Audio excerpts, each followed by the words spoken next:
தன்னுடைய உயரத்தை காட்டி medical council of India MBBS படிக்கிறதுக்கு இவருக்கு மறுப்பு தெரிவிச்சதா சொல்லப்படக்கூடிய நிலையில அதை எதிர்த்து சுப்ரீம் கோர்ட்ல போராடி MBBS படிச்சு முடிச்சு இப்போ இன்டர்ன்ஷிப்பை தொடங்கியிருக்காரு இங்க ஒருத்தர். 3 அடி உயரம் கொண்டதால இவரால சரிவர மருத்துவ வேலைகளை செய்ய முடியாது அப்படின்னு மறுப்பு தெரிவிச்சதாகவும் அதை எதிர்த்து போராடி இன்னைக்கு ஜெயிச்சு காட்டியிருக்காரு இவரு. நம்ம லட்சியத்தை அடையிறதுக்கு எவ்வளவு தடங்கல்கள் வந்தாலும் விடாம பிடிவாதமா முயற்சி செஞ்சா சாதிச்சு காட்டலாம் அப்படின்றத செஞ்சு காட்டியிருக்காரு. வாங்க யாரு இவரு அப்படின்றத பத்தி விரிவா இந்த வீடியோல பார்க்கலாம்.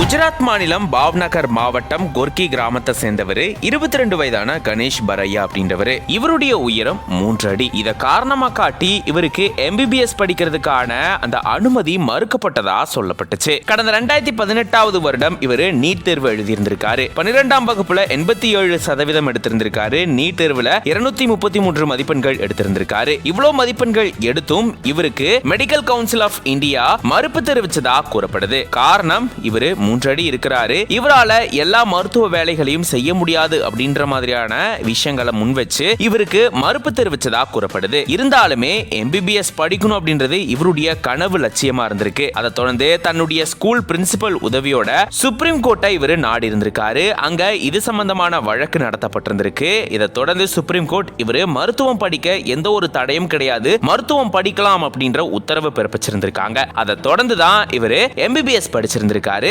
2018 இவரு படிப்ப ஆரம்பிச்ச நிலையில MBBS படிச்சு முடிச்சு இப்போ பாவ்நகர் டிஸ்ட்ரிக்ட் ஹாஸ்பிட்டல்ல இவரு இன்டர்ன்ஷிப்பை ஸ்டார்ட் பண்ணிருக்காரு. உயரம் கம்மியா இருக்கிறாரு அப்படின்னு சொல்லி இவருக்கு அனுமதி மறுக்கப்பட்ட நிலையில போராடி இதுக்குள்ள வந்து MBBS படிச்சு முடிச்சு இப்போ பயிற்சியிலும் இறங்கி இருக்காரு. பார்க்கவே அப்படி ஒரு உத்வேகத்தை கொடுக்குது இவருடைய இந்த முயற்சி. வரக்கூடிய நோயாளிகள் முதல்ல சந்தேகத்தோட இவரை பார்த்தாலுமே அதுக்கப்புறமா இவர்கிட்ட பேச ஆரம்பிச்சதுக்கு அப்புறம் அவங்களுமே ரொம்ப கம்ஃபர்டபுளா ஃபீல் பண்ண ஆரம்பிச்சிடறாங்க. ரொம்ப உறுதியா மன நிறைவோட இவர் வேலை செஞ்சுட்டு வராராம். இவர் கூட பிறந்தவங்க மொத்தம் 7 பேர், அதாவது இவரோட சேர்த்து 8 பேர். இதுல 7 பெண்களா, அவங்க யாருமே 10வது கூட படிக்கலையா. இவர் தான் முதன்முறையா இவருடைய குடும்பத்துல காலேஜுக்கு வந்தது, அதுவும் MBBS படிச்சிருக்கிறது. இப்படி தன்னுடைய உயரத்தை காரணமா காட்டி இந்த படிப்பு தனக்கு கிடைக்காம போயிடுமோ அப்படின்ற அந்த ஒரு ஆதங்கத்துல விடாம போராடி இன்னைக்கு ஜெயிச்சு காட்டியிருக்காரு. இன்னைக்கு நம்ம எல்லாரும் முன்னாடியுமே இவரு ஒரு முன்னுதாரணமா இருக்கிறாரு. அது மட்டும் இல்லாம